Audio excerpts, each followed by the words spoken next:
Cette histoire de dire je contrôle qui est testé, ce qui va me permettre de faire une efficacité du test, ça concerne la totalité des études et je vous le redis. Comment ça marche? Imaginons que dans un pays vous mettiez en place un pass vaccinal. C'est marrant, tout le monde l'a fait. Du coup, imaginez, ce pass vaccinal, il fait que vous avez quand même beaucoup plus de gens vaccinés que de pas vaccinés dans la population. Sauf que les personnes vaccinées, elles ne sont pas obligées de se tester, puisqu'elles ont un pass. Donc elles se baladent partout. Les personnes non vaccinées, elles sont obligées de se tester tout le temps, pour aller bosser tous les jours, pour rentrer dans un resto, etc. Donc là, vous avez 200 personnes vaccinées, et il y en a 8 sur 10 qui se testent. Les 1000, il n'y en a qu'une seule sur 10 qui se testent. Ce qui veut dire que là, vous avez 100 tests réalisés. Ici, vous avez 160 tests réalisés, juste parce qu'elles sont obligées de se tester tout le temps. Imaginons que le vaccin ne sert à rien, mais rien du tout. C'est-à-dire qu'il y a 10% de positivité chez tout le monde. C'est juste lancer un dé, le vaccin. Enfin, le test, c'est lancer un dé, le vaccin fait rien. Du coup, ça veut dire que vous avez 16 tests positifs chez vos non-vaccinés, et vous en avez 10 chez vos vaccinés.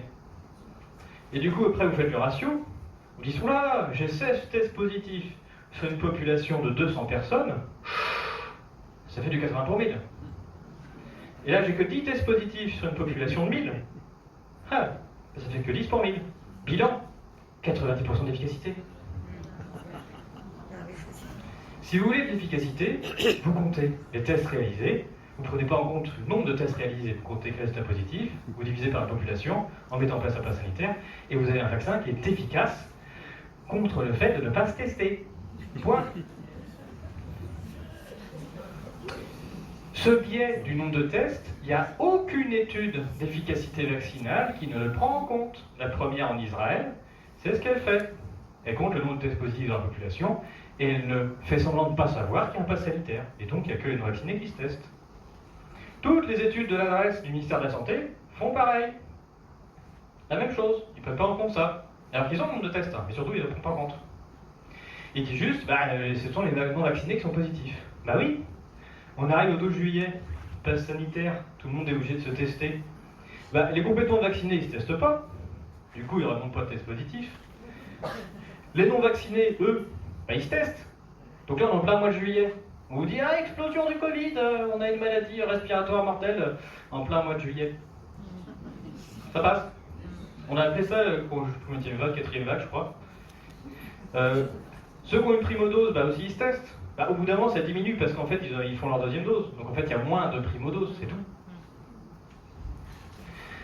Et puis les non-vaccinés, en fait, ils se testent tout l'été. Il y en a qui craquent au fur et à mesure, ce qui fait qu'il y a moins de monde au bout d'un moment. Puis quand l'été s'arrête, ils arrêtent d'aller au resto, tout ça, donc il y a moins de tests. Donc la vague, ça s'arrête. Et puis aussi, quand même, quand vous aviez un test positif, non malade, donc pas de maladie, vous aviez un test positif, vous y considérez comme malade et dangereux, il fallait vous enfermer. Mais au bout de 15 jours, vous étiez guéri. Vous étiez guéri de la non-maladie que vous aviez eue. Vous étiez même immunisé contre la non-maladie que vous aviez eue. Donc là, on a des gens immunisés d'une non-maladie, qui n'ont plus besoin de se tester. Donc la folie furieuse, c'est ça. Ça a marché. Et voilà, ça c'est Epiphar qui fait pareil. Voilà. Même méthode que les autres. Non seulement ils font la même méthode que Cospel Biais, mais en plus ils utilisent à l'intérieur des sous-méthodes pour caler leur truc, ça s'appelle les méthodes de Cox, et ils font tous ça.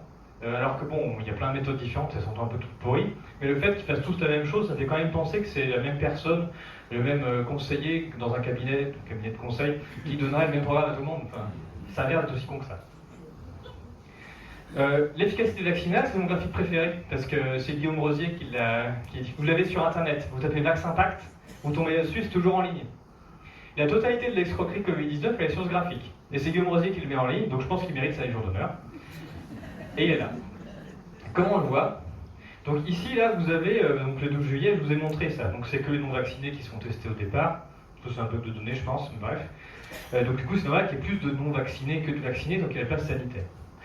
Et ça, c'est tout le temps. C'est normal. Ils sont obligés de se tester et pas les autres.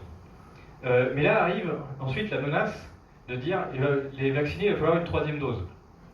Sinon, vous perdez votre passe sanitaire. Donc la vaccination, c'est sûr et efficace, mais il y a tout un tas de vaccinés de doses qui ont toujours pas envie d'en faire une 3e. Le premier du tas, c'est notre ministre de la Santé, M. Braun, qui est éventuellement s'il était vacciné, il a dit non, je n'ai pas fait ma 3e dose, j'étais positif. Voilà. Donc oui, il ne faut pas abuser des bonnes choses.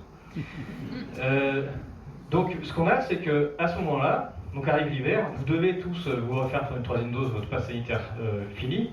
Du coup, on a tout un tas de doses qui vont tous, gratuitement, parce que c'est gratuit pour eux, aller se faire tester comme des fous, de façon à ne pas avoir besoin de faire de troisième dose, avec un test gratuit.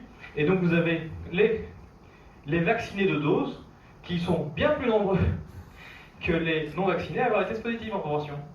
Et c'est là que vous avez le discours en disant « Ah oui, ça c'est parce qu'au bout de 6 mois, on a l'immunité qui baisse du vaccin. » Mais non, c'est juste que c'est pas l'immunité qui baisse, vous les avez menacés de devoir faire une troisième dose, ils vont tous se faire tester, point. Donc ils sont là. Donc les majoritaires dans les positifs, c'est les doubles doses, devant les non-vaccinés.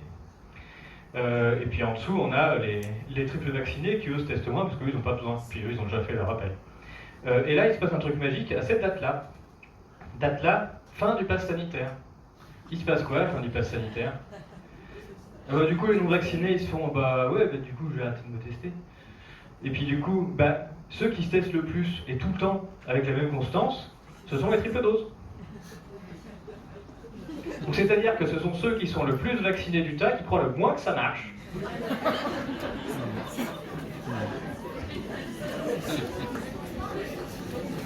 Et c'est dans l'ordre.